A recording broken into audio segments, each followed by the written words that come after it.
सी session चल रहे हैं। आज हमारा जो एक जनरल जो रिफ्रेशर चल रहा था वो हमारा आज खत्म हो जाएगा तकरीबन, और जो नेक्स्ट होगा उसमें हम ना जो स्पेसिफिक टू जो पिक 18 कंपाइलर की चीजें ना वो अगले सेशन में वो कर लेंगे। आज हम इस चीज को ना क्विकली जरा कंक्लूड करते हैं, ठीक है। तो काफी सारी चीजें हमने देख ली हुई हैं। फंक्शन अरेज को अब देख लेते हैं। फंक्शंस तक तो हमने चीजें कर ली थी, तो अरेज को अब कर लेते हैं। तो अरेज का वैसे तो आपने इस्तेमाल तो की हुई है पहले भी, है ना। तो क्या होता क्या है कि जब भी आपने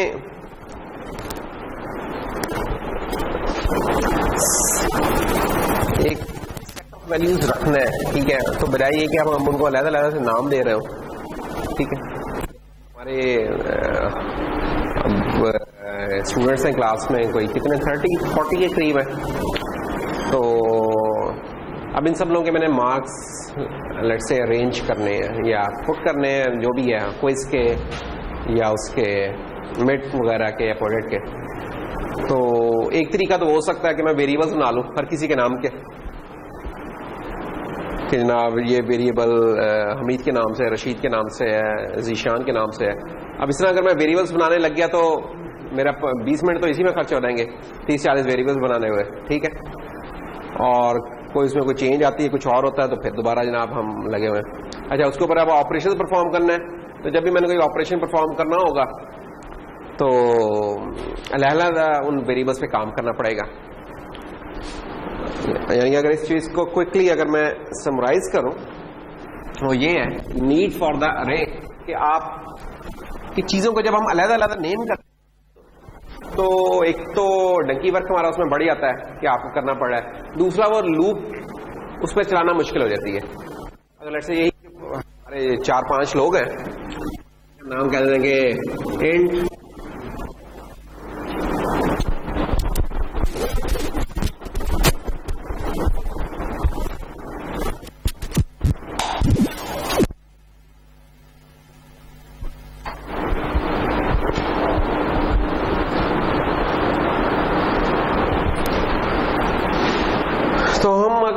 वेरिएबल्स बना ले 5 के लिए। Int a is equal to 5, b is equal to 3, c is equal to 4, d is equal to 7, e is equal to 9। अब मसला ये कि इस चीज को अगर मैंने कोई मुझे सिंपल यही कहता है यार इसकी एवरेज निकाल दो या इसका सम कर दो, फॉर एग्जाम्पल सम करना है, सम करना है हम क्या करेंगे, अच्छा जी int sum is equal to a plus B plus C plus D plus E. बड़े आराम से हो गया ये वाला सम। लेकिन अगर यही हमारी होती कोई 1000 वैल्यूज होती तो अब हमने 1000 नाम कोई सोचने पड़ने थे, 2-3 नाम तो बड़े शौक से हम सोच लेते हैं, उसके बाद फिर हम हमारा जो वोकैबुलरी होती है वो खत्म होने लग जाती है कि यार क्या नाम दें, फिर A1 A2 A3 इस तरह कहने लग जाएंगे। ऐसा ही होगा ना। यानी कि एक और ज्यादा बेहतर तरीका शायद नाम देने का इस चीज को ये हो सकता था कि हम कह देते कि यार ये मेरा variable let's say student 0 S0 S1 S2 S3 और S4। तो मुझे क्या करना है जनाब, S0 plus S1 plus S2 plus S3 plus S4। तो नाम देने की तो मुश्किल कुछ ना कुछ हमने हल कर ही ली कि कुछ नंबरिंग अब शुरू कर दी है हमने। लेकिन स्टिल मसला ये कि अब 5 से अगर 10 लोग रहते हैं तो मुझे ये वाली लाइन दोबारा इसमें 5 एंट्रीज और ऐड करनी पड़ेंगी। तो 10-20 तक तो ठीक है काम, लेकिन अगर लेट्स से 10,000 होते हैं या 1000 ही हो, कि हम कहते हैं यार यूनिवर्सिटी में जितने लोग 1000 है तो उनके जो इस दफा जीपीएज है लेट्स से अगर वो प्रिंट हो रहे हैं तब वो मुझे अलग-अलग काम करना पड़ेगा। तो इसमें हम क्या कहते हैं कि फिर यहाँ फिर एक जरूरत एक होती है पैदा कि यार कोई ऐसी चीज हो, कोई ऐसा डेटा स्ट्रक्चर हो हमारा कि जो कि इस तरह जो सेम टाइप ऑफ वेरिएबल्स को हम कुछ सिंप्लीफाइड उसकी डेफिनेशन डिक्लेरेशन हो और वो लूप में आइटरेटेबल हो। ये वाली चीज लूप में नहीं मैं चला सकता। अगर आप गौर करें ना, लूप के अंदर चलाना तो मैं कोई इंडेक्स देना चाहिए कोई चीज का। अब मैं S0 S1 S2 को क्या मैं इंडेक्स दूं, वो पॉसिबिलिटी नहीं है। यहां फिर अरे की बन जाती है कि हम ना इस चीज को ज्यादा अच्छे तरीके से हम कह सकते हैं कि यार ये वाली चीज छोड़ दें। हम कहते हैं एस लेट्स से 5 एलिमेंट्स, और उसके अंदर हमने 5, 3, 4, 7, 9। अब देखा ये जरा, एक तो मुझे हर किसी को अलग से नाम नहीं देना पड़ा इधर, सिंपली एक चीज बनाई है और उस तरह की फिर मल्टीपल हमने कह रहे हैं कंटिन्यूअसली चीजें पड़ी हुई हैं इसके अंदर। दूसरा, अब ये चीज लूप के अंदर चल सकती है, इसका सबसे बड़ा फायदा ये है। अब मैंने अगर सम करना है तो मैं इसको लूप के अंदर चला सकता हूं। वो कैसे कि हम कहेंगे कि यार एक वेरिएबल यही जो सम का है बनाया, लेट्स से एक और सम का वेरिएबल बना देंगे, एंड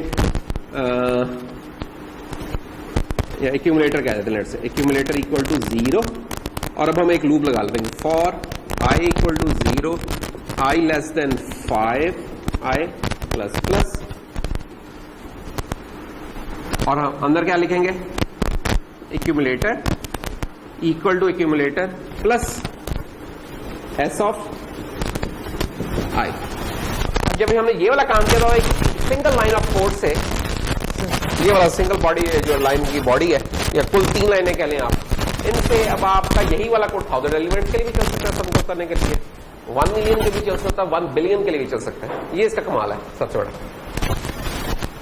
बड़ा कॉम्पैक्ट हो गया कोड हमारा। तो ये अरे का सबसे बड़ा फायदा है या जरूरत होती है कि जब कभी हम देखेंगे इस हमें मल्टीपल वैल्यू स्टोर करनी है, सेम है, उनकी सेम टाइप है और जस्ट मल्टीपल वैल्यूज है, तो हम कहते हैं कि यार ये चीज अरे लगाने के लिए अप्रोप्रिएट है। तो ये आपने इस्तेमाल की हुई है कि अरे वगैरह कैसे होती है। अरे का अगर हम जस्ट अगर उसका नोमेनक्लेचर देखें तो अरे को डिफाइन कैसे करते हैं हम कि डेटा टाइप बता देते हैं कि उसकी डेटा टाइप क्या है, अरे का नाम क्या होगा और अंदर उसका साइज क्या होगा। डेटा टाइप में तो वही है कि इंट है, शॉर्ट है, कैरेक्टर है, जो भी चीज है वो हो सकती है, और अरे का नाम कोई भी रखना चाहे रख ले। साइज इसका जौन सा है that need to be constant, ये कांस्टेंट होना चाहिए जो साइज है अरे का,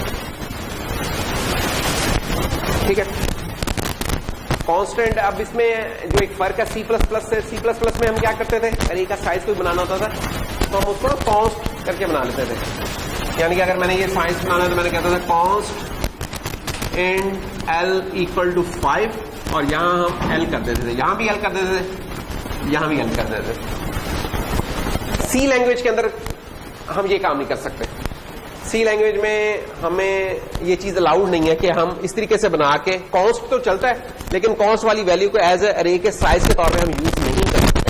तो हम क्या करते हैं, जो हैश डिफाइन पढ़े थे ना हमने लास्ट लेक्चर में, हैश डिफाइन में काम करिए, तो यही वाला काम हैश डिफाइन से कैसे हो जाएगा, हैश डिफाइन एल और 5, दैट्स ऑल, बाकी का कोड वैसे का वैसे। अब आपने यही वाला कोड 1000 वैल्यूज को ऐड करने के लिए करना, तो आप इस एल की वैल्यू 5 की 1000 करते हैं, 10,000 करना है 10,000 करते हैं, तो ये लूप कौन सी है आपकी उतने के लिए चल पड़ेगी, कोई चेंज नहीं। तो ये एक अरे का बड़ा कमाल है, एक बड़ा जबरदस्त सा ये डेटा स्ट्रक्चर है जो कि आपको इस तरह के जो सिमिलर नेचर ऑफ आइटम्स होते हैं जब मल्टीपल अकर कर रहे हैं तो उनके साथ ऑपरेट करना आपके लिए इजी बना देता है। और कैसे इजी बना देता है कि इसको ये आइटरेटेबल कर देता है कि लूप चला सकते हैं आप इसके ऊपर, इंडेक्स वगैरह लगा के कुछ इस तरह लूप चला सकते हैं, उसके एड्रेस को चेंज कर सकते हैं वगैरह वगैरह। तो ये इसका फायदा है। ये भी जैसे बताया कि यार डिफाइन हम कैसे कर रहे होंगे। अच्छा, तो गलती आप क्या किया करेंगे इसमें, गलती इसमें यही होता है कि लोग कि सिंपली साइज अगर बनाना है कि इंट साइज और इक्वल टू 3 लिख दिया, यानी कि इंट साइज इक्वल टू 3 और यहां साइज लिख देंगे। अब ये चीज नहीं हो सकती, कंपाइलर एरर देगा कि आपका जो अरे का साइज है वो वेरिएबल नहीं हो सकता। तो ये वाली चीज नहीं करनी है आपने इसको या तो कोई नंबर लिखे, और उससे ज्यादा बेहतर ये होता है कि आप हैश डिफाइन कर लें, उस नंबर को कोई नाम दे दें और वो नाम इसके अंदर डाल दें। हैश डिफाइन करने का फायदा क्या होता है कि कल आपने ये चेंज करना है, 5 की बजाय 10 करना है, तो ये नहीं कि कोड में आप यहां भी चेंज कर रहे हैं, आके यहां भी चेंज कर रहे हैं, सिर्फ एक जगह चेंज करेंगे, वो जहां जहां वो वेरिएबल यूज हो रहा है उससे कंपाइलर से खुद ही रिप्लेस कर दिया करेगा। तो ये जनाब इसका फायदा है। अच्छा, अब ये जो अरे बनती है अब ये कर क्या रही है, फॉर एग्जाम्पल इस जगह ये कर रही है कि एक लिस्ट बना रही है, एक अरे है जिसका नाम लिस्ट है और उसका साइज कितना एल, और एल की वैल्यू क्या है 5, तो 5 एलिमेंट्स की ये एक लिस्ट बना रही है। इसका स्टार्टिंग एलिमेंट क्या होगा, इंडेक्स क्या होगा 0, ये याद रखने की बात है, इसमें नहीं है। मैटलैब वगैरह में तो हम 1 से शुरू कर रहे होते हैं, यहां 0 है। और लास्ट एलिमेंट क्या होता है, जो भी अरे का साइज होगा -1 वो उसका लास्ट एलिमेंट होगा। तो जैसे अरे का साइज यहां 5 है तो 5 - 1 4, तो 4 इज द लास्ट एलिमेंट। क्यों? क्योंकि 0 से शुरू किया, 1 से शुरू करते तो फिर एल ही होना था इसका आखिरी एलिमेंट। और एक जो खास चीज है इसकी वो ये है, जो मैटलैब वगैरह में तो रिस्ट्रिक्ट की होती है, इधर नहीं होती, और वो ये है कि इसमें बाउंड्री चेकिंग नहीं है। सी में, C++ वगैरह में आपकी बाउंड्री चेकिंग नहीं होती। बाउंड्री चेकिंग से क्या मुराद है कि अगर आप गलती से जैसे लिस्ट 6 = 5 लिख दिया आपने, अब लिस्ट 6 कौन सा है, इंडेक्स 6 एग्जिस्ट नहीं करता आपकी डिक्लेरेशन के साथ, लेकिन सी आपको कंपाइलर अलाउ कर देगा, कंपाइलर आपको एरर नहीं देगा कि आप गलत जगह पे जाके लिखवा रहे हैं। ये चीज कहलाती है बाउंड्री चेकिंग। ये ऐसे ही है कि आपने 5 सीटें, आपने कहा यार मुझे 5 सीटें चाहिए, और जब आप आए तो आपने आगे कोई 6वीं सीट पे भी करवा दिया, तो उसके ऊपर जो भी आपका कह लें कि इधर मैनेजर खड़ा है या जो भी पर्सन है जो को लुक आफ्टर कर रहा है, वो रोक नहीं रहा आपको। अच्छा, जब रोक नहीं रहा तो उसका नुकसान क्या है? हो सकता है वो जगह खाली हो, बैठ जाए तो कोई मसला नहीं है, लेकिन अगर कोई और बैठा हो तो ये उस चीज को करप्ट करने वाली बात हो जाती है। ठीक है, या वो लोकेशन एग्जिस्ट नहीं करती और आप बिठाने की कोशिश करें, वो बेंच एग्जिस्ट नहीं करता, कोई बंदा वहां बैठने की कोशिश करे, ये इस तरह की एग्जाम्पल हो जाती है। तो आपने अब जैसे अब अगर इससे मैं पीछे चला जाऊं तो पीछे भी लिखवा सकता हूं, लेकिन वो मेरे लिए एलोकेटेड नहीं है वो मेमोरी एरिया, तो मैं किसी और के एरिया में लिखवा रहा हूँ। और 4 के बाद भी मैं लिखवा सकता हूं, अगेन वो मेरे लिए एलोकेटेड नहीं है, मैं किसी और के एरिया में जाके उसे लिखवा रहा हूं। ये गलत चीज है। अरे में आपने इस चीज से बचना है। ये सबसे बड़ा एक बग होता है जो कि कर रहे होते हैं कि गलती से हम जितना एरिया हमारी एलोकेटेड है उसे या पीछे चले गए या आगे चले गए। पीछे जाने वाला काम तो फिर भी कुछ कम करेंगे, आगे जाने वाला काम अक्सर लोग कर लेते हैं। और खास तौर पर सबसे बड़ी गलती जो क्या करते हैं वो ये करते हैं कि यार अच्छा अरे का साइज L5 है तो लिख देंगे लिस्ट 5 लेट्स से = 5, फिर हमारा तो साइज 5 था, तो भाई ये है कि 5 था तो इसका मतलब है कि 4 तक हो सकती है आपकी लोकेशन। जो 5 लोकेशन है वो आपके लिए नहीं है, वो किसी और के लिए है। हो सकता है खाली पड़ी है, लेकिन हो सकता है कि किसी और के वो इस्तेमाल में हो। तो ये एक गलती होती है जो कि कर रहे होते हैं। So it may give segmentation fault और overwrite some other memory location, किसी और के इस्तेमाल में जो लोकेशन है उसको ओवरराइट कर सकती है।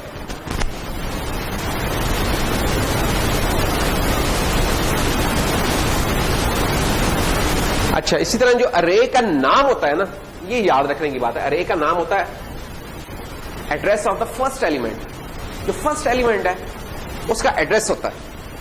और ये अरे के जो स्क्वायर ब्रैकेट्स के अंदर आपने लिखा होता है, जो इंडेक्स होता है वो बेसिकली ऑफसेट होता है उस फर्स्ट एड्रेस से।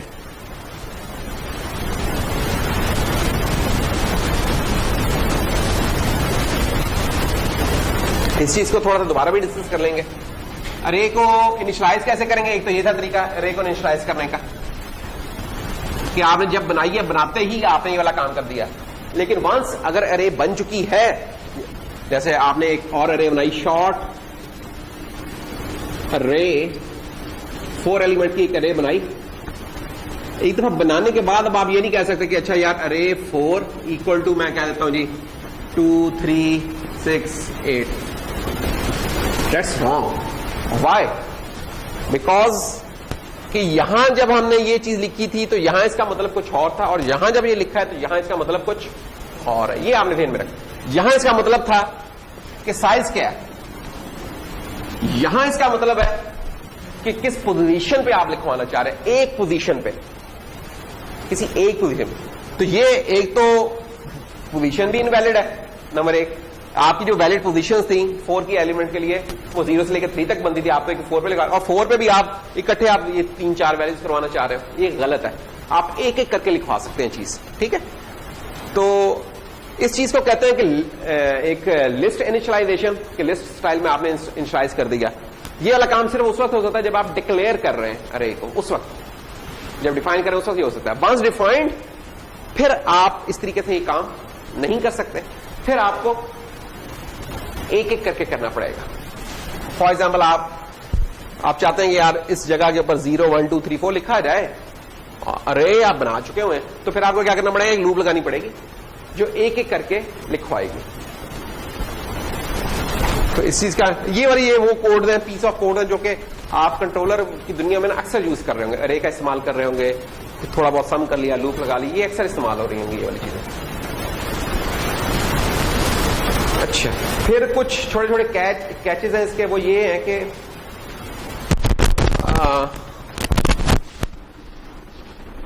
कि जब आप इनिशियलाइज कर रहे हैं इसको, लेट्स से देखें डबल वेक्टर बनाया है, डबल वेक्टर 100, इसका क्या मतलब है? इसका ये मतलब है कि एक वेक्टर बन जाए जो कि 100 एलिमेंट्स का है, या 100 की बजाय मैं इसको थोड़े एलिमेंट्स अभी कर लेता हूं, 4 एलिमेंट्स का है। एक ये चीज मैंने बना ली है। एक मैं कहता हूं डबल वेक्टर 1 है, एक वेक्टर 2 बन जाए, अगेन जो कि 4 एलिमेंट्स का है, और इसमें आपने 0.0 लिखवा दिया। एक और वेक्टर बन जाए, इसका नाम मैंने वेक्टर 3 कर दिया, ये भी 4 एलिमेंट्स का है, और इधर मैंने लिखवा दिया 3.0। और एक और वेक्टर है,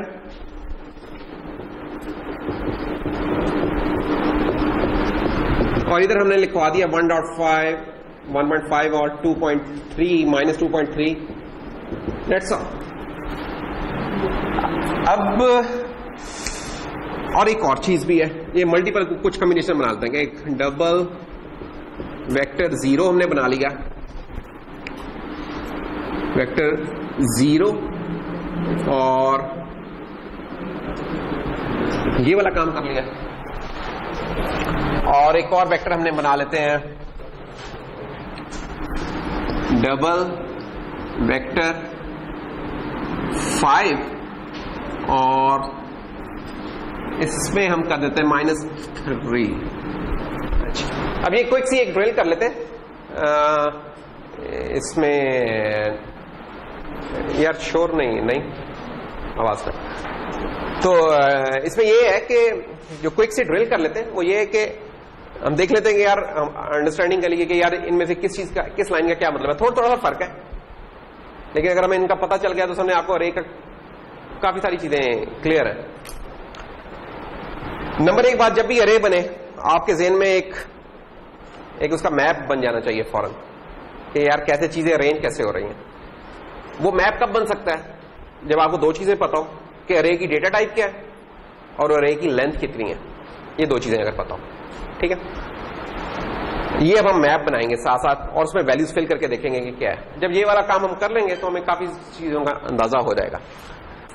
क्या ये लाइन ठीक लिखी हुई है? डबल वेक्टर 0,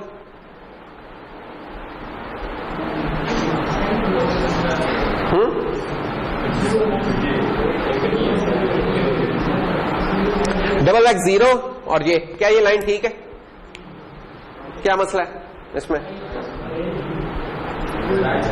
हाँ, साइज मिसिंग है। हम कह रहे बेसिकली देखें, इस चीज को ट्रांसलेट करें। हम कंपाइलर को कह रहे हैं कि यार हमने एक अरे बनानी है, उसका नाम है वेक्टर 0, तो ये बना दो। लेकिन हमें पता है यार कंपाइलर को जब भी हम कोई चीज बनाने की रिक्वेस्ट करते हैं तो हम उसे उसका साइज जरूर बता रहे होते हैं। डेटा टाइप यही करती थी ना, इंट ए, शॉर्ट एक्स, कैरेक्टर वाई। क्यों? कि डेटा टाइप उसे बताती थी कि यार कितने बाइट्स रखनी है इसके लिए। यहां हमने ये तो बता दिया कि इसकी टाइप डबल है, लेकिन इस तरह के कितने डबल चाहिए ये हमने नहीं बताया, तो कंपाइलर कंफ्यूज रहेगा इस जगह पे। और जब भी कंपाइलर कंफ्यूजन का शिकार होगा, समझे कि वो कंपाइलर ने उस जगह पे एरर देना है। जैसे कोई भी ह्यूमन बीइंग कंफ्यूजन का शिकार हो सकता है, इस तरह ही कंपाइलर भी कंफ्यूज हो रहेगा। ये कंफ्यूजिंग थिंग है कंपाइलर के लिए, एक एरर कॉज करेगी। तो दिस इज रॉन्ग। आगे है, क्या ये लाइन ठीक है? ये ठीक है, इसमें साइज बता दिया। अच्छा, साइज बता दिया, एनफ इंफॉर्मेशन है, इसका मेमोरी मैप बना लेते हैं। ये लीजिए वेक्टर 1, ये स्टार्टिंग एड्रेस है, हमें पता है इस चीज का, बिल्कुल स्टार्टिंग एड्रेस। लेट्स से इस चीज जगह का स्टार्टिंग एड्रेस है 100, डेसिमल में मैं लिख रहा हूं। और क्योंकि डबल है तो ये लेंगे, ये हमारी 4 लोकेशंस बन गई। ये करे हमारी खड़ी हो गई। तो इसमें जो अभी तक हमने पढ़ा है, ये अगर स्टार्टिंग एड्रेस है तो ये पहली जगह की अगर वैल्यू यूज करनी है मैंने, तो मैं क्या लिखूंगा इस जगह पे? वैक ऑफ 0, वैक 1, वैक 2 और वैक 3। अच्छा, ये बता सकते हैं कि अब इन जगहों के ऊपर पड़ा क्या हुआ है, या उससे भी पहले ये बता दें कि वैक 1 का एड्रेस क्या है, वैक 2 का एड्रेस क्या है, वैक 3 का एड्रेस क्या है और वैक 0 का एड्रेस क्या है? वैक 0 का क्या एड्रेस है? वैक ऑफ 0 का, इंडेक्स 0 का। ये वैक, ये वाला 0 नहीं है, इंडेक्स 0 की बात। क्या एड्रेस है इसका? है एड्रेस पूछ रहा हूं, इसका एड्रेस क्या है? ये मेमोरी में पड़ा हुआ है, इसके लिए जगह बन गई है। जब किसी को जगह मिल गई है तो उसका कोई एड्रेस होता है। ऊंचा, मुझे समझ नहीं आ रही है। हाँ, इसका एड्रेस क्या होगा नंबर्स में? 0 नहीं, ये देखो, ये स्टार्टिंग एड्रेस मैंने बताया हुआ कि इस जगह का स्टार्टिंग एड्रेस है 100। अब बताएं, ये वैक 0 सबसे पहला एलिमेंट है ना, तो जो पहला एलिमेंट है उसका एड्रेस वही होता है जो कि अरे का अपना एड्रेस है। तो अरे का एड्रेस है 100, तो पहले एलिमेंट का भी वो एड्रेस है, तो इसका एड्रेस है 100। वैक 1 का एड्रेस है 108, क्योंकि 8 के फासले पे डबल हमारा इस वक्त क्या है 8 बाइट्स का, 116.124। और इसके बाद जगह किसी और के इस्तेमाल में आएगी 132 से ऑनवर्ड्स जो सी है, ठीक है। तो पहले एलिमेंट का एड्रेस वही है जो कि आपकी अरे का नाम है, और अरे का नाम क्या है आपका, उसका एड्रेस होता है। तो वो मैंने बता दिया था कि भाई अरे का स्टार्टिंग एड्रेस है 100, तो 100, और ये हमने बताया था कि ये इंडेक्स क्या होता है, उसका ऑफसेट होता है कि उस एड्रेस से कितने फासले पे है वो चीज। तो 100 प्लस 0 100 ही आ रहेगा, तो इसलिए इसका एड्रेस 100 था। इस जगह का 108 कैसे आया? 100 प्लस 1 इंटू ये 1 की यहां से आया, 1 इंटू 8 कहां से आया? इस जगह का साइज कितना था? 8 था, तो 1 इंटू 8 108, ये आ गया। ये वाली चीज 100 प्लस 2 इंटू 8 1। तो इस तरीके से ये कैलकुलेट हो रहा है कि आपको एक बेस एड्रेस बता दें, और उसके बाद ये ऐसे कि ये ब्लॉक्स बने हुए हैं फर्श पे, तो हम क्या कहें इस जगह ये ब्लॉक 0 है, तो 1 ब्लॉक किधर है? इससे एक ब्लॉक के फासले पे, अगला ब्लॉक है उससे अगले ब्लॉक के फासले पे। सब ब्लॉक्स का साइज आइडेंटिकल है, ये याद रखने की बात है। ये अरे का अंडरलाइंग बेसिक प्रिंसिपल है कि तमाम ब्लॉक्स बराबर साइज के हैं और उनका साइज कितना है जो उस अरे की डेटा टाइप। अच्छा, ये तो इनके एड्रेसेस हो गए। अब इसके अंदर क्या पड़ा हुआ है, इसके अंदर बता सकते हैं इस लोकेशन पे क्या पड़ा, इधर क्या पड़ा, इधर क्या पड़ा, इधर क्या पड़ा, बता सकते हैं? गार्बेज। गार्बेज का क्या मतलब होता है कि हमें नहीं पता यार क्या है, हम सर्टेनिटी के साथ नहीं कह सकते कि यार इस जगह पे क्या चीज पड़ी है। तो ऐसी कोई भी चीज जिसका हमें सर्टेनिटी के साथ नहीं पता, हम उसे गार्बेज कह देते हैं, ठीक है। तो कुछ पड़ा हुआ, ये नहीं है कोई कुछ भी नहीं पड़ा होगा या कोई ये पड़ा होगा। जब भी मैंने गार्बेज को डिनोट करना होगा मैं कोई इस तरह की चीज बना दिया करूंगा, लेकिन कुछ नंबर्स पड़े हैं लेकिन उन नंबर्स का हमें नहीं पता वो नंबर्स क्या पड़े हुए, ठीक है। तो it can be anything, it can be 3, it can be 900, we don't know what's the thing. कुछ भी हो सकता है, और वो जो कुछ भी हो सकता है दैट इज आवर गार्बेज। अच्छा, ये मेमोरी मैप बन गया, आगे चलते हैं। डबल, वैक 2, 4 और 0। नहीं जी, मैं इसी का नाम अब ये वैक 1, वैक 1, वैक 1 और वैक 1 था, ठीक है। अब मैं क्या कर रहा हूं, अब मैं सबको मिटा के इसी चीज को नाम देने लगा हूं वैक 2 का। ये स्टार्टिंग एड्रेस हो गया वैक 2। इसके बारे में हम क्या बता रहे हैं ना कि वैक 2 इसका भी साइज 4 एलिमेंट्स है और 0.0। इसका क्या मतलब है? अच्छा, एक चीज तो क्लियर होनी चाहिए आपको कि अगेन इसके पहली एलिमेंट का एड्रेस 100 है, दूसरे का 108 है, 116, 124। एड्रेसेस तो अभी हम एज्यूम कर रहे हैं कि सेम है। अब बात हो रही है उसके अंदर क्या होगा? 0.0 है, तो इसका क्या मतलब होगा? नंबर 1, पहली बात तो ये क्या ये ठीक लिखी हुई है इंस्ट्रक्शन?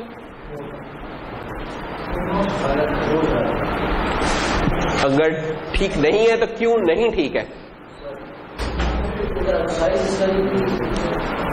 साइज तो दिया हुआ है 4 तो दिया हुआ है साइज। यहां तक तो काम ठीक है, क्या आगे भी ठीक है? आगे भी ठीक है। हम लोकेशन अरे में जो वैल्यूज डाल सकते हैं वो अप टिल जो अरे का साइज है वहां तक डाल सकते हैं, उससे ऊपर डालने में कंपाइलर एरर दे देता है, लेकिन वहां तक डाल सकते हैं डिक्लेरेशन पे टाइम पे उसके। उसको डिफाइन करते हुए हम जो उसका साइज है वहां तक वैल्यूज डाल सकते हैं, डिफाइन करते हुए। और डिफाइन करने के बाद तो फिर उसके आगे पीछे भी डाल सकते हैं, जो कि गलत बात है, अभी थोड़ी देर पहले बताई थी, लेकिन कर सकते हैं, कंपाइलर एरर नहीं देता। लेकिन कंपाइलर यहां एरर दे देगा अगर मैं 4 लिखा और 5 वैल्यूज डाल दूं, उस पर एरर दे देगा। इस जगह के ऊपर ये कह रहा है कि यार पहले एलिमेंट्स में उठा के डाल दो 0.0 और बाकियों में क्या करें, गार्बेज नहीं। जैसे ही हमने एक वैल्यू बता दी, बाकी वैल्यूज को खुद ब खुद क्लियर कर देता है कंपाइलर। तो कंपाइलर इसको भी 0.0 कर देगा, इसको भी 0.0, इसको भी 0.0 कर देगा।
चीजें सम कर रहे हैं, फॉर एग्जाम्पल आपके मार्क्स ही हैं, मैट्रिक के मार्क्स हैं 9 के या जो भी 9 के मार्क्स हैं 55 और ये नहीं ये तो फेल हो गया बंदा, बढ़ा देते हैं थोड़ा सा 75 बढ़ा लिए थोड़ा सा। अब इनको सम करना है, हमारे पास जब पेपर पे होते हैं उस वक्त हम दूसरा तरीका करते हैं कि 5 5 10 अच्छा 0 1 कैरी आया कर आके हमने कर लिया कि 9 16 7 22 26 31 और 320 बस दरमियान से मार्क्स है वैसे तो 320 मार्क्स आ गए। इस तरीके से कर लें। 20 नंबर और होंगे तो हम इस तरह 20 नंबरों को भी इस तरह ही कर लेंगे। ये तरीका ऐसा कि जो कि कोई इतना अच्छा नहीं है लूप लगाने के लिए। लूप में ना हम बेसिकली जब लगानी होती है ना हम पैटर्न ढूंढते हैं, ऐसा पैटर्न जो कि रिपीटेबल हो, रिपीट कर सकें जिससे, तब लूप लग सकती है। इस चीज पे लूप लगाना कोई काम कोई मजेदार नहीं है। रिपीटेबल कैसे हो सकता है ये? हम इस तरह करें कि यार कि भाई एक एक करके एलिमेंट ऐड करें। हम कहते हैं यार हमारे पास जो सम है ना वो है 0, इस सम में पहला जो आपके मार्क्स है ना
या कोई नई क्रिएट करें।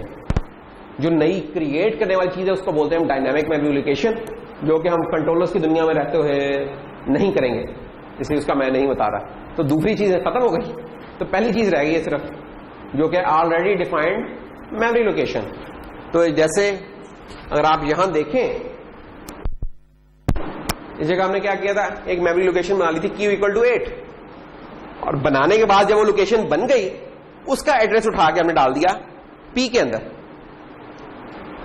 तो ऑलरेडी एक लोकेशन एग्जिस्ट करती थी जिसका एड्रेस हमने डाला है। तो जो दूसरी टेक्निक बता रहा हूं डायनामिक मेमोरी लोकेशन की, उसमें वो जगह एग्जिस्ट नहीं कर रही होती, और उस टाइम पर हम रिक्वेस्ट करते हैं OS से कि यार हमें ये जगह दे दो। लेकिन कंट्रोलर की दुनिया में हम वो डायनामिक मेमोरी लोकेशन शायद तो नादर यूज करते हैं। अच्छा, ये चीज हो गई कि ऑलरेडी डिफाइंड मेमोरी लोकेशन से करेंगे। नंबर 2, एक जो कंफ्यूजन लोगों को होती है कि ये जो, जैसे मैंने अरे में बताया था ना कि अरे में डिफाइन करते हुए अरे की स्क्वायर ब्रैकेट्स के अंदर जो चीज लिखी होती है वो क्या होती है, उसका लेंथ, कि उसकी लेंथ कितनी है। और बाद में जब हम अरे के नाम के साथ वो चीज लिखते हैं तो उसका मतलब होता है कि किस इंडेक्स पे चीज डालनी है। तो दो मुख्तलिफ जगहों पे मुख्तलिफ मायने थे उस चीज के। स्टार के भी इस तरह दो मुख्तलिफ मीनिंग्स है। जब हम वेरिएबल डिक्लेयर कर रहे होंगे, डिफाइन कर रहे होंगे, उस वक्त स्टार का मतलब है कि ये एक पॉइंटर बनने जा रहा है, ठीक है। उस वक्त क्या है, इसका मतलब है कि पॉइंटर हम बनाने जा रहे हैं। लेकिन जब एक दफा बन गया पॉइंटर और उसके बनने के बाद हमने उसके साथ स्टार लगाया है, तो उसका मतलब है कि हम उस पॉइंटर के जो कंटेंट्स हैं उनको इस्तेमाल करना चाह रहे हैं। ये एक छोटा सा फर्क है जो कि आपने जहन में रखना है अगर पॉइंटर्स पे आपका हाथ सीधा नहीं हुआ। दोबारा देख लें, पहली लाइन देखें for example, A = X × Y। इसका क्या मतलब हुआ, X × Y का जगह से हमें बात क्लियर हो गई है कि मल्टीप्लिकेशन की बात हो रही है। X और Y ये वही है जो पिछली साइड पे हमारे इंट वेरिएबल्स बने थे, वो वाली चीज है। उसके बाद है इंट स्टार PTR, पता चल गया यार टाइप के साथ स्टार आ गया, पॉइंटर वेरिएबल बना रहे हैं जी। अच्छा, उसके बाद सेकंड लास्ट लाइन में क्या, पॉइंटर = $y। हमने थोड़ी देर पहले क्या बताया था कि पॉइंटर को इनिशियलाइज करेंगे हम किसी ऑलरेडी डिफाइंड लोकेशन से। तो y हम एज्यूम करेंगे पहले डिफाइन हुआ है, तो उसका एड्रेस से हमने कर दिया। तो एड्रेस कैसे लेते हैं, $, लगा के। अब उसके बाद ये आखिरी लाइन में असल कहानी है छुपी हुई, A = X स्टार, फिर एक और स्टार, 2 स्टार हो गया है PTR। लेकिन 2 स्टार ना पढ़ना इसको, या डबल स्टार ना पढ़ना इसको, अलग अलग पढ़ना कि X × हाँ जी, पॉइंटर भी नहीं है ये। अब इस स्टार का ये जो दूसरा स्टार है, अब इसका मतलब है कि ये जिस जगह को रेफर कर रहा था उस जगह पे जो चीज पड़ी है, वैल्यू पड़ी है, वो उठा के ले आओ और उसको मल्टीप्लाई कर दो X के साथ।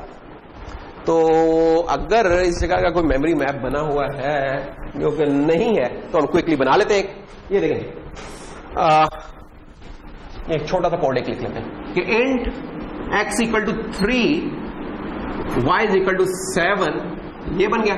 फिर हमने लिखा इंट A = X * Y।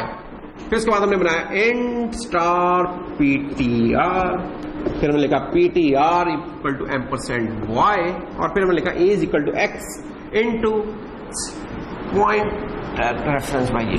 इसका अगर मेमोरी मैप बनाए तो क्या होगा, इंटीजर हमारा 4 बाइट्स का होता है।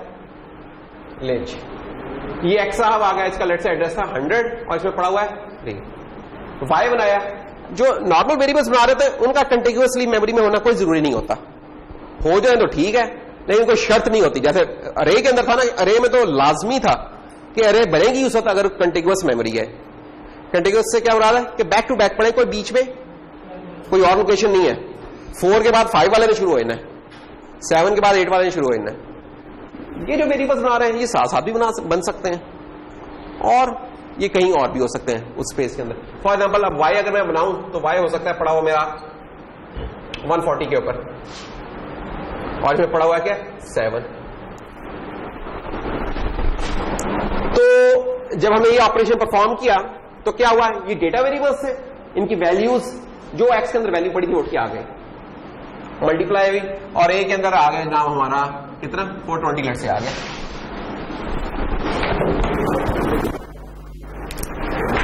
पॉइंटर एक वेरिएबल बना, पॉइंटर वेरिएबल बना, इंट टाइप का पॉइंटर है।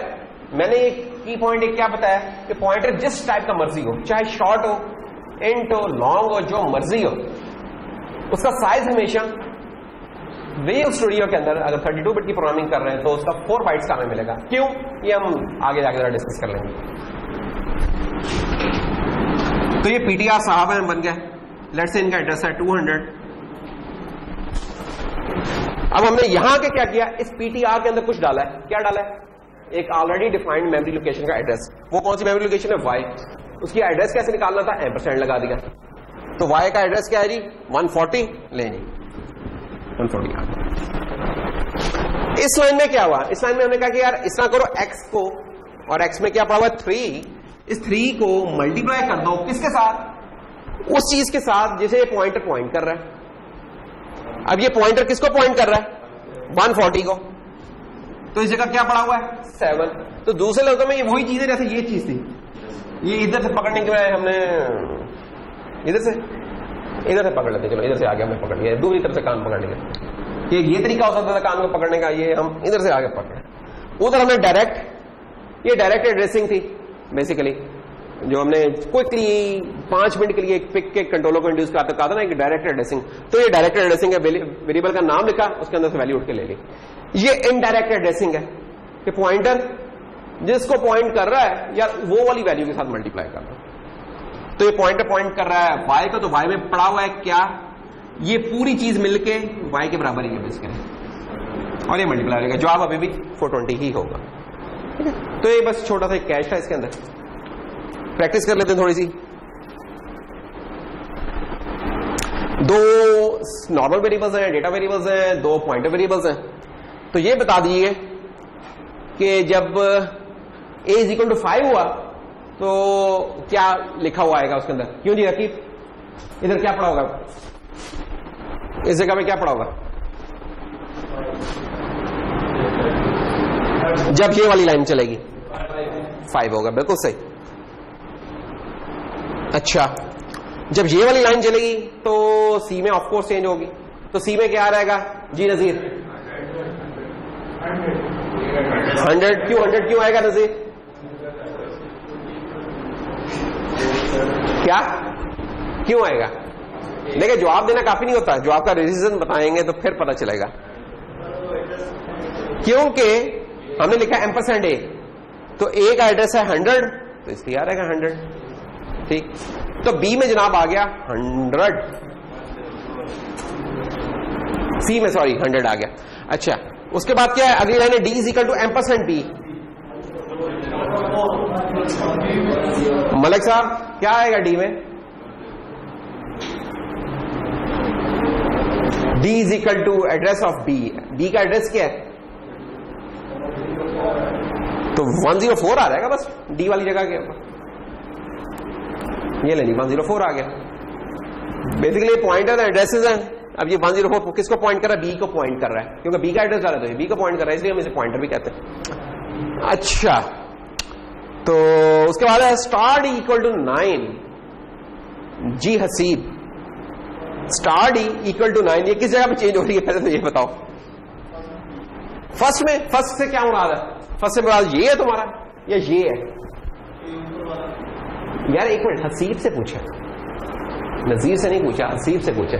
जी हसीब, स्टार डी = 9 किस जगह पे चेंज आने लगी है, इसका मतलब क्या, पहले तो ये हम इस मतलब को डिस्कस करें कि डी जिस जगह को पॉइंट कर रहा है उस जगह पे जाके उसकी लोकेशन पे लिखवा दो क्या 9। तो डी किसको पॉइंट कर रहा है, देखो बी को। तो ये कह रहा है कि बी की वाली लोकेशन पे जाओ और यहां जाके, बस एक्सपर्ट हो गए यार तुम लोग। तो क्योंकि मेमोरी मैप हमने बना लिया था, सारी चीजें थी, तो अब मैं अगर आप लोगों से कहूं कि यार बताओ सी में क्या पड़ा हुआ है, तो आप देखिए बता देंगे सी में 100 पड़ा है। स्टार सी में क्या पड़ा है, स्टार ऑफ सी में क्या पड़ा है जी, इसका जवाब हमें देंगे 9 जी, नहीं। स्टार सी में क्या पड़ा,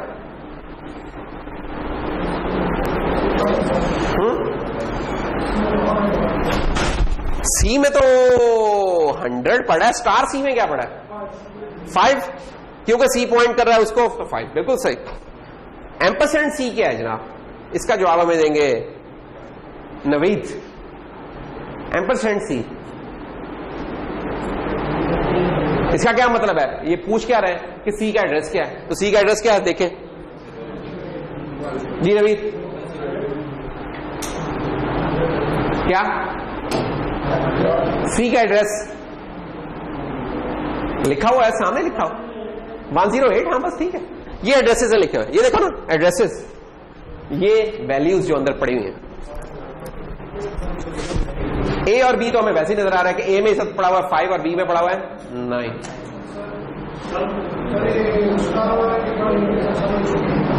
किसकी समझ नहीं आई? सी, स्टार सी और एम्परसेंड सी। जब हम सिंपल सी लिखेंगे ना, जब भी सिंपली एक वेरिएबल लिखा होगा, वेरिएबल का नाम लिखा होगा सिंपली, इसका मतलब यह होगा कि उस जगह पे जो वैल्यू पड़ी हुई है, चाहे वो पॉइंटर है चाहे डेटा है, उस जगह के अंदर जो चीज पड़ी हुई है वो आ जाएगी। तो सी में 100 आ गया। जब हमने स्टार सी लिखा है तो स्टार सी सिर्फ हम किस केस में लिख सकते हैं? कोई पॉइंटर वेरिएबल है उस केस में रखते हैं। इसका मतलब है कि सी पॉइंटर वेरिएबल था कहीं, पॉइंटर वेरिएबल। इसका मतलब है स्टार सी का मतलब कि या सी जिस जगह को पॉइंट कर रहा है उस जगह पे क्या पड़ा हुआ है, तो सी पॉइंट कर रहा है इस जगह पे, तो इस जगह पड़ा हुआ है क्या 5। ठीक है, तो देखें जब सी सिंपल लिखा तो 100 प्रिंट हो गया। जब हमने कहा सी जिस जगह को पॉइंट करता, ये क्या था जो अंदर पड़ा था? एड्रेस था 100। तो हम 100 एड्रेस पे गए और जगह जो चीज पड़ी थी वो प्रिंट कर दी। और जब हमने लिखा एम्परसेंड सी तो हमने कहा यार सी का अपना एड्रेस क्या है, क्योंकि सी एक वेरिएबल है और जो भी कोई वेरिएबल है उसका कोई एड्रेस है। तो ये एड्रेस इसका क्या 108, तो 108 आ गया। एक और आपकी फरमाइश पर, पब्लिक डिमांड जिसे कहते हैं, पब्लिक डिमांड पे आ रहे हैं जल्दी से। ये इसलिए कि ये पॉइंटर्स ना दरअसल आप अक्सर यूज करेंगे कंट्रोलर के कोड में, इसलिए थोड़ी सी हम इसकी प्रैक्टिस ज्यादा करें, बाकी चीजों की हमने इतनी नहीं की। तो चले फिर हो रहा है, फिर अब नए परिंदे आ रहे हैं जी। सखावत बेटा एक्स में क्या आएगा? 7 बिल्कुल सही। वाई में क्या आएगा?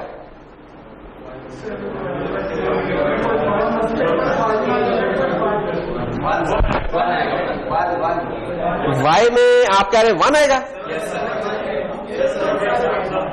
एक मिनट ठहर है, जो 1 वाले वो कौन से, मतलब वो कोई, हाँ मुझे जरा बता दो 1 कैसे आएगा? यानी कि 7 इतना कह देना। हाँ 7 हो गया, फिर वो नहीं ना, वो क्या होता था रूल हमारा, डिमैश रूल, डिवीजन, फिर मल्टीप्लिकेशन, फिर एडिशन और फिर सब्ट्रैक्शन। तो सबसे पहले डिवीजन होती है, तो इसका मतलब पहले डिवाइड होगा। तो ये 7 डिवाइड बाय 2, तो क्या आएगा जवाब इसका? नहीं, पहले मुझे सिर्फ इसका जवाब चाहिए। 7 हो गया ना इस जगह पे, तो डिमैश रूल के मुताबिक डिवीजन पहले होगी, एडिशन को हमने छोड़ दिया, पहले अब इनको डिवाइड कर रहे हैं। ये ऐसा ही है कि किसी ने ब्रैकेट लगा दिया इधर, डिमैश रूल के मुताबिक 7 डिवाइड बाय 2 3.5 क्या आएगा जवाब इसका? लेकिन ये वेरिएबल तो इंटीजर है, ये हमने सेकंड लास्ट लेक्चर में पढ़ा था कि अगर इंटीजर डिवीजन हो तो पॉइंट नहीं होता, ये आप लोगों ने बताया था। 3 यार, अभी तो इस चीज का सवाल पूछा है, इसका जवाब आ रहेगा 3.5 ड्रॉप हो गया, और वो 3 + 5 होगा तो 8 आ जाएगा। तो सखावत से पूछा था, किससे पूछा था? सखावत से तो ने तो बता दिया था हमें 7। ये वाई का किससे पूछा था हमने? नहीं किसी। चलो वाई में नाम आ गया, वाई में क्या आ गया? 8।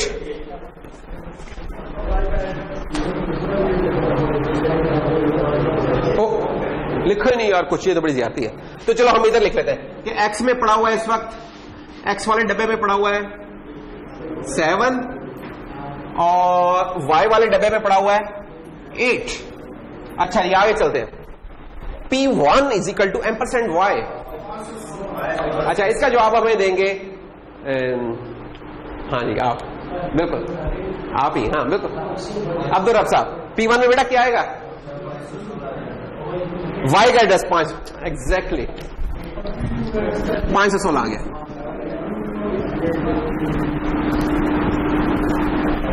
और P2 में क्या आ गया? अफजल, अफजल कहां गए? ओए, तो P2 में फिर कौन आएगा? जीशान भाई, जीशान क्या आएगा P2 में? एक्स का एड्रेस, बिल्कुल सही, ये लेंज। ठीक है, आगे चलते हैं। अब जरा इंटरेस्टिंग आएगा। इब्राहिम बेटा, ये स्टार P1 में क्या रिजल्ट आएगा? इब्राहिम बताने जा रहे हैं।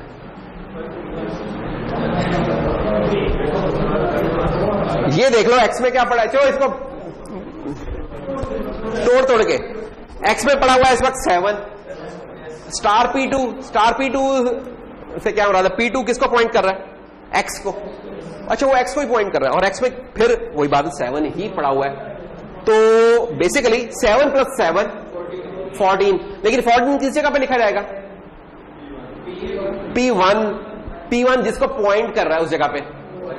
P1 किसको पॉइंट कर रहा है? Y को। एलज 14, ये ले। ये वाली चीज क्लियर है कि नहीं? पहले तो ये देख लें।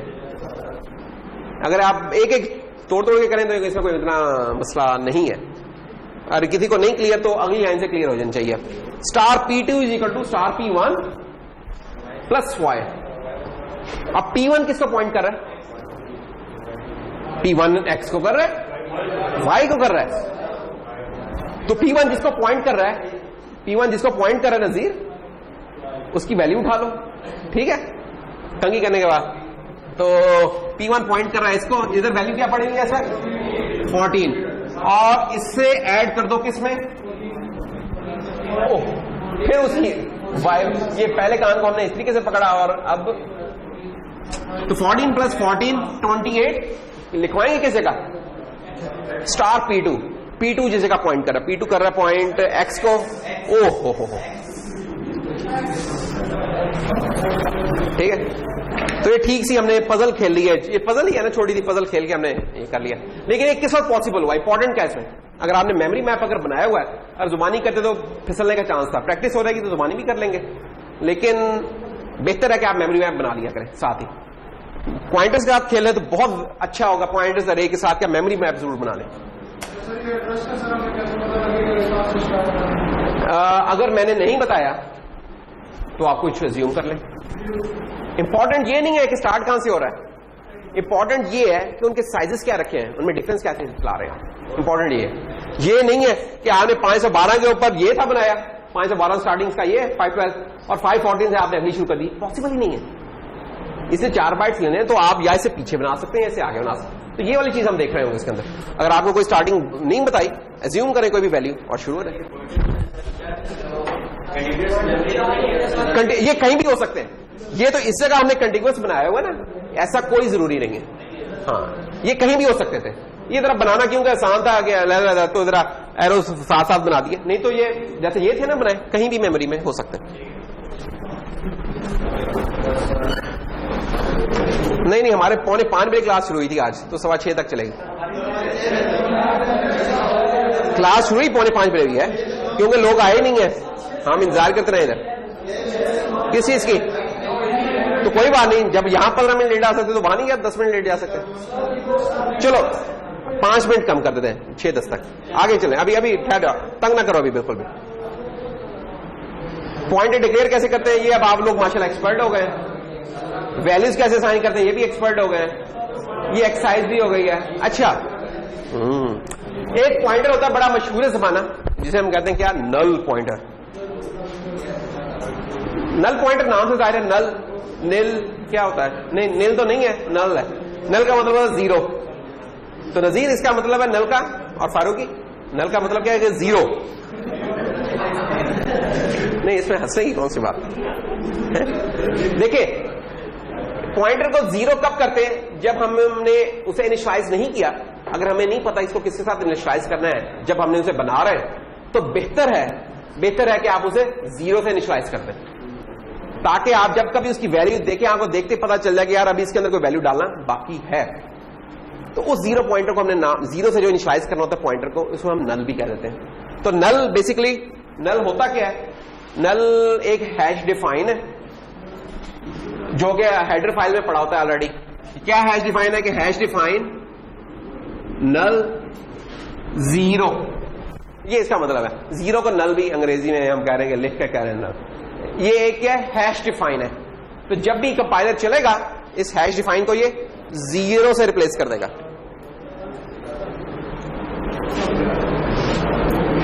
अच्छा,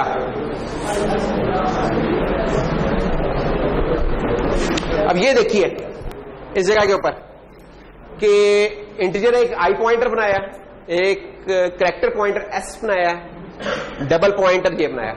हमें नहीं पता था किससे इनिशियलाइज करना, नहीं पता था, तो फिर क्या करें, सिंपली सेमीकोलन डाल दें। That's not a good practice. In fact जब भी कोई वेरिएबल बनाए, अगर आपको उसे बेहतर होता है कि आप उसे इनिशियलाइज भी कर दें। अगर नहीं पता कि किस वैल्यू से इनिशियलाइज करना, तो जीरो से इनिशियलाइज कर दें। पॉइंटर का भी नहीं पता किससे इनिशियलाइज करना है, जीरो से हम इनिशियलाइज कर देंगे। ठीक है,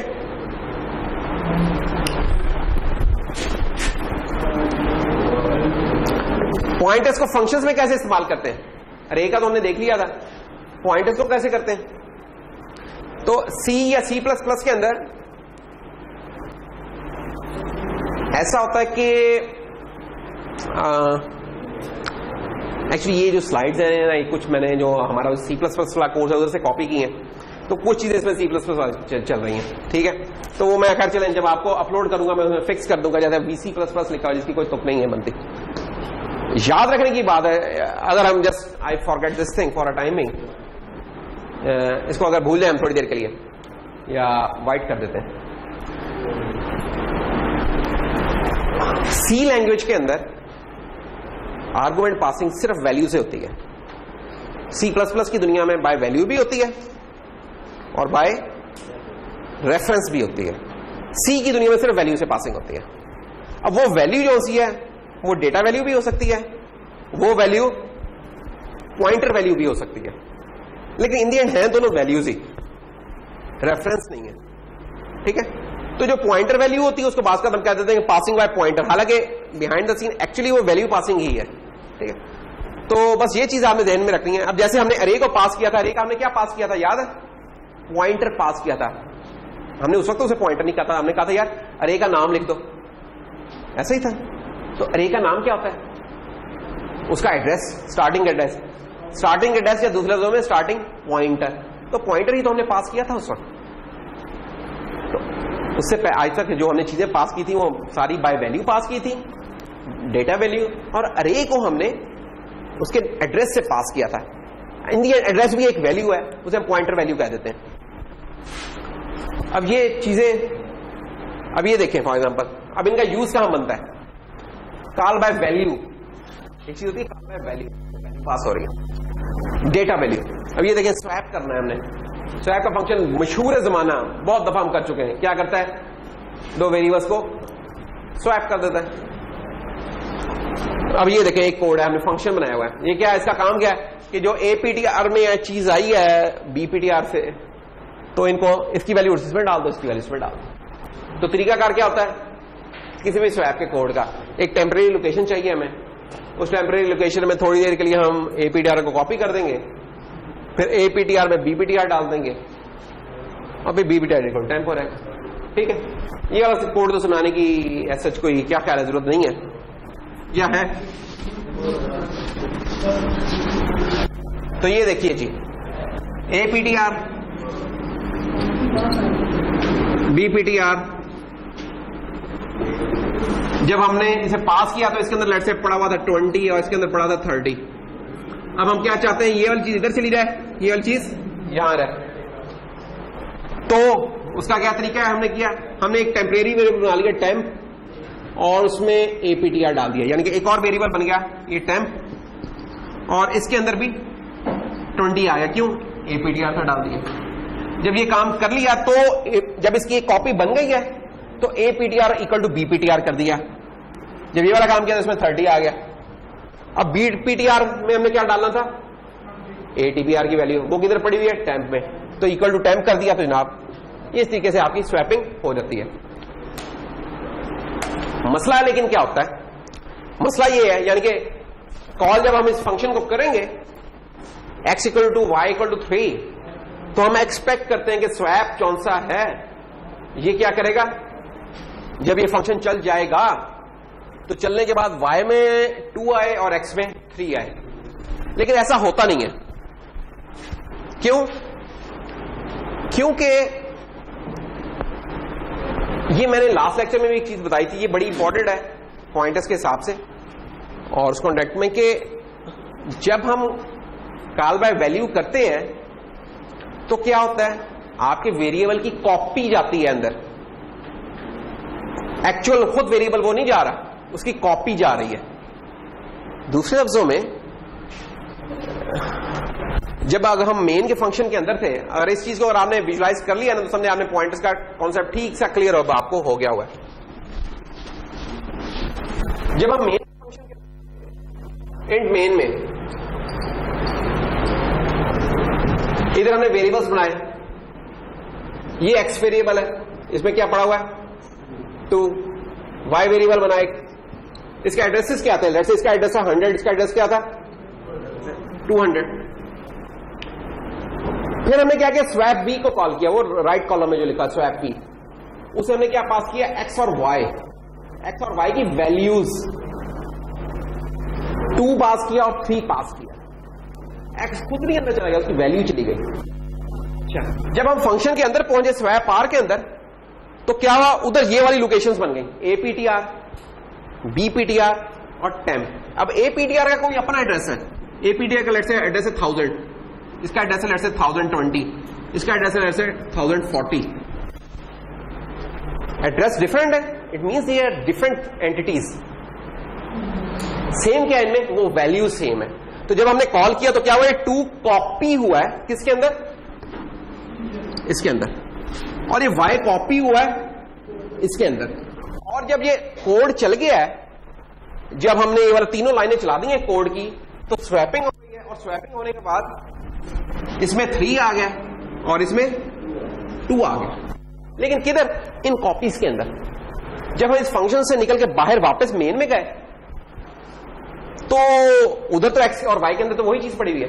क्यों, जो चेंज हुई थी वो इन कॉपीज के अंदर चेंज हुई थी, ओरिजिनल के अंदर कोई चेंज नहीं हुई थी।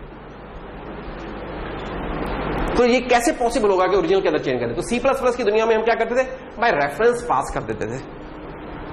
सी की दुनिया में हमारे पास एक दूसरा तरीका है जिसे हम बोलते हैं कि यार उसका एड्रेस पास कर दो। ये तरीका, इसमें क्या है, देखिए पॉइंटर हम पास कर रहे हैं। जब हम पॉइंटर पास कर रहे हैं तो ये देखें हमने क्या किया है, हमने APTR को टेम्प में नहीं डाला, APTR जिसको पॉइंट कर रहे हैं वो वैल्यू उठा के टेम्प में डाल दो। अब इस चीज की भी इधर अगर मेमोरी डायग्राम बनाए तो इसके ऊपर हम बस आज का लेक्चर खत्म करते हैं, ये वाली चीज समझ के, ठीक है। लेकिन ये बड़ी इंपॉर्टेंट चीज है। अब हो क्या रहा है, अगर मैं ये भी चीज ले आऊं, वही एक्स और वाई है, वही एक्स और वाई है, लेकिन अब इनका एड्रेस पास हो रहा है। दूसरे लफ्जों में जब APTR होगा पॉइंटर वेरिएबल, उसके अंदर एक्स का एड्रेस किया है, तो यहां क्या हुआ ना, एक्स का एड्रेस क्या है 100, यहां 100 आ गया। BPTR में क्या हुआ है, y का एड्रेस आया, सेकंड आर्गुमेंट BPTR में जा रहा है, %y किसमें गया, BPTR में। तो y का एड्रेस क्या है, इधर हम देखें 200, ये 200 आ गया, और ये क्या था 100। चीजें अभी भी कुछ सिमिलर जा रही हैं, लेकिन फर्क क्या है, इस दफा वैल्यूज की बजाय इनमें इनके एड्रेसेस हैं पड़े हुए। अच्छा,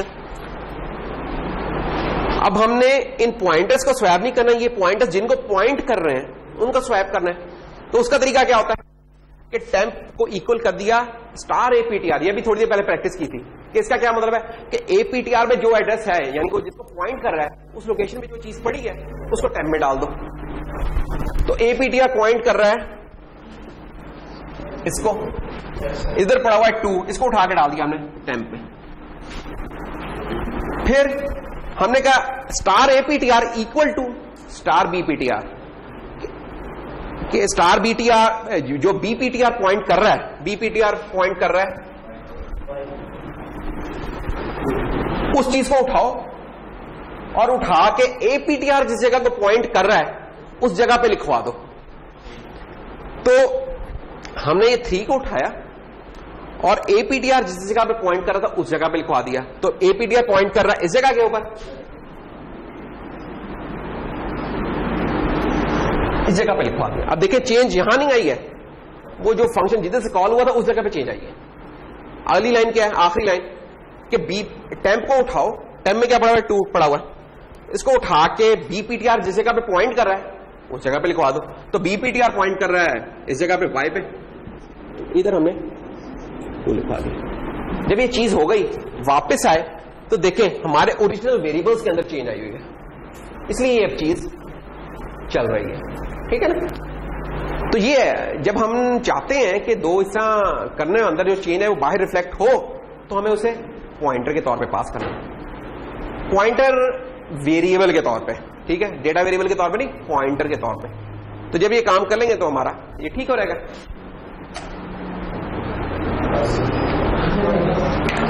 तो ये लास्ट टाइम याद होगा हमने पढ़े थे, कुछ लोकल पढ़े थे, तो वो लोकल देखें, ये जो वेरिएबल बनाए ये लोकल टू दिस जगह थे।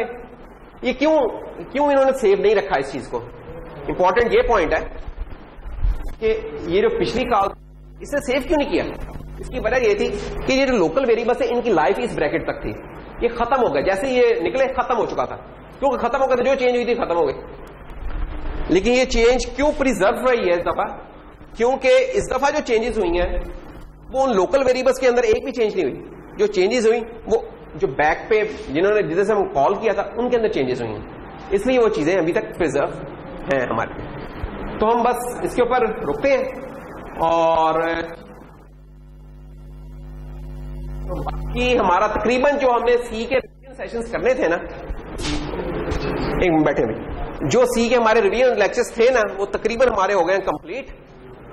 एक आधी चीज रह गई है वो अगले लेक्चर में करेंगे और अगले लेक्चर में हमारा फोकस होगा पिक 18 से रिलेटेड जो स्पेसिफिक चीजें हैं ना, ये तो हम जनरल कर रहे थे, पिक 18 से रिलेटेड जो सी है थोड़ा सा स्टैंडर्ड से हटती है, उसके कुछ स्पेशल फीचर्स हैं वो हम करेंगे और पिक 8 की अब हम बस जो प्रोग्रामिंग है वो अब शुरू कर देंगे, ठीक है। तो दूसरी ये चीज के वो क्या कहते हैं कि पब्लिक के भरपूर इसरार पे हमने कोशिश की है कि पीसीबी का एक और वर्जन बनाए। एक वर्जन तो बनाया था जो ओरिजिनल पड़ा हुआ है, दूसरा वो जो कल आपको दिखाया था छोटे वाला था जिसके अंदर सोल्डरिंग करना था मुश्किल। तो अब हमने उन दोनों को कंबाइन करके एक तीसरा वर्जन बना रहे हैं आज। तो वो होपफुली मैं वापस जाऊंगा, शायद बन चुका हो या कल सुबह तक बन जाएगा। अगर वो बन जाता है और ठीक रिजल्ट होते हैं उसके तो मैं वो चीज अपलोड कर दूंगा। उसमें क्या best of the both words है कि जो माइक्रो कंट्रोलर है वो पुराने वाला यूज हो रहा है, ठीक है, लेकिन बाकी के आइटम सारे एसएमडी होंगे। तो फायदा क्या होगा, आपकी ड्रिलिंग जो 150-200 सुराख करने थे आपने वो कम हो गए 30-40 पर आ जाएंगे, तो आसान हो जाएगा बनाना उसको और थोड़ा सस्ता भी हो जाएगा। लेकिन हाँ